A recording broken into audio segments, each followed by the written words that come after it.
This video is on solving rational equations. To solve a rational equation, multiply the entire equation by the common denominator. This will eliminate the fractions and it will result in either a linear or a quadratic equation that you can solve simply. Sometimes the solution to a rational equation is a value that will make the denominator of the rational expression equal 0. These are called extraneous solutions and must be excluded. So let's take a look at a couple examples here. First example is 2x minus 5 over x minus 2 minus 2 equals 3 over x plus 2. So I have a rational expression minus a number equals another rational expression. If I multiply this entire equation by the common denominator of any of the fractions, it will eliminate or cancel out the denominators. So here one denominator is x minus 2. The denominator here is actually 1, which I don't have to worry about. And here my denominator is x plus 2. So if I were going to write these with a common denominator, my common denominator would be x minus 2 times x plus 2. So I want to multiply each part, all three parts of this equation, by that common denominator. So when I do x minus 2 times x plus 2 times my first fraction, the x minus 2's cancel out, and I'm left with 2x minus 5 times x plus 2. Again, I took these two binomials, multiplied by this fraction, x minus 2 canceled, so I was left with 2x minus 5 times x plus 2. Now when I multiply this common denominator by my second term, this negative 2, nothing cancels, so I have to leave it like this. Okay, and then when I multiply my common denominator by 3 over x plus 2, the x plus 2's cancel, and I'm left with 3 times x minus 2. Now I know this looks really kind of messy, but it's actually a lot better than having an equation with fractions in it. So let's go ahead and multiply everything out here. So multiplying these first two binomials is going to give me 2x squared minus x minus 10 minus 2 times, I'm recognizing these as different, as this is going to multiply to a difference of squares, equals 3x minus 6. Let's go ahead and clean up this one term here. 2x squared minus 10x minus 10 minus 2x squared plus 8 equals 3x minus 6. Now at first glance this looks a little scary because I do have some x squared, so that's going to give me a quadratic equation, but this one's actually kind of nice because when I go to combine like terms, 2x squared minus 2x squared leaves me with 0. So I have negative x minus 2 equals 3x minus 6, and solving this is going to give me 4x equals 4, so x is equal to 1. Now what I need to do is check and make sure that that is not an extraneous solution. If my denominator is 1, am I going to have any denominators of 0? No, I don't, so this rational equation has one solution, x equals 1. Let's take a look at a second example here. A little more complicated. So I have x plus 3 over x squared minus 1 minus 2x over x minus 1 equals 1. I'm going to go ahead and factor this denominator into x plus 1, x minus 1, so that I can see that my common denominator is actually going to be that, x plus 1 times x minus 1. So I want to multiply the whole equation by that common denominator. And when I distribute to the first term in the equation, that's going to completely cancel out, and I'm just left with x plus 3.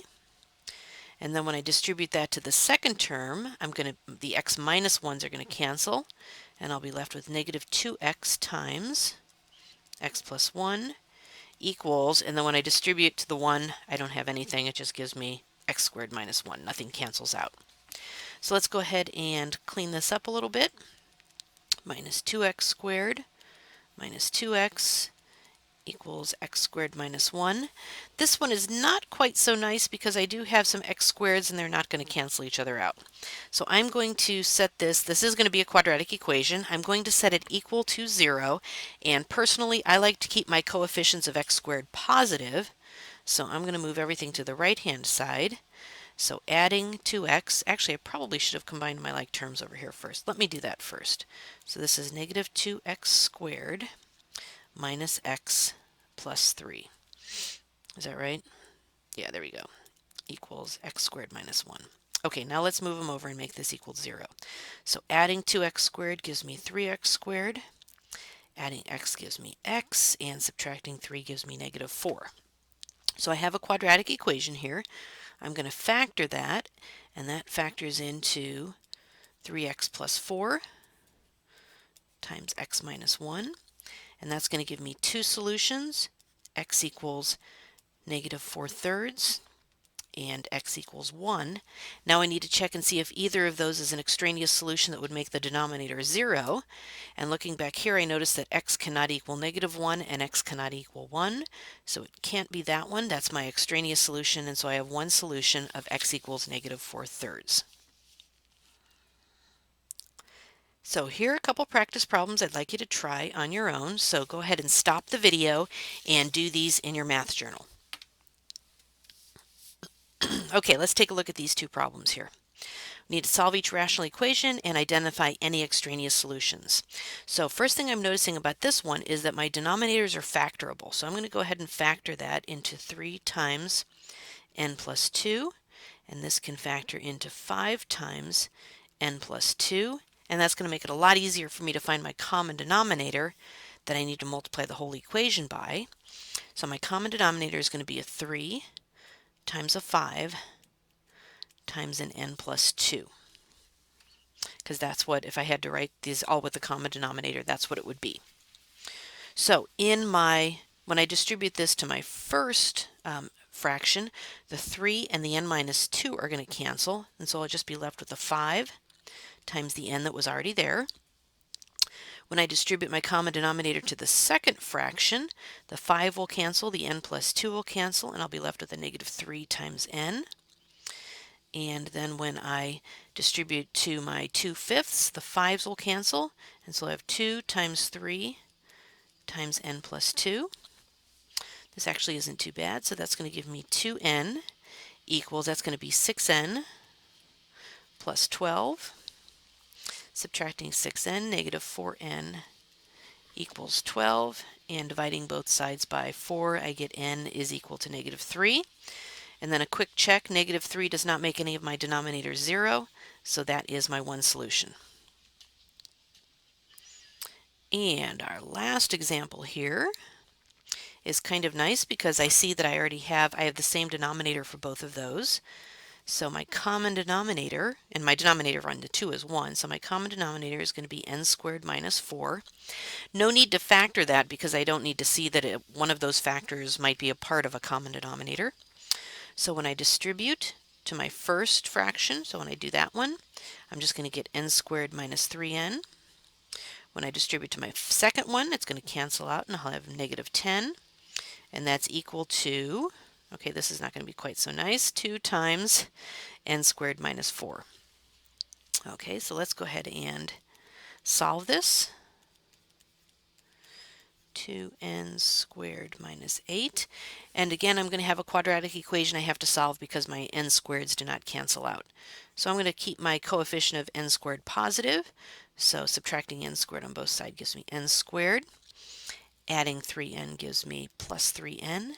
And adding 10 gives me plus 2. And that is factorable into n plus 1, n plus 2. So n is going to be equal to 1, or n is equal to, n is going to be equal to negative 1, or n is equal to negative 2. And checking my denominator to see if either of those is an extraneous solution, I discover that n cannot equal negative 2 because negative 2 squared is 4. 4 minus 4 is 0. So negative 2 is an extraneous solution, so I have one actual solution of n equals negative 1.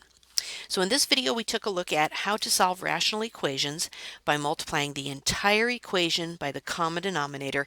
That will eliminate the denominators and give you an equation that's much more simple to solve.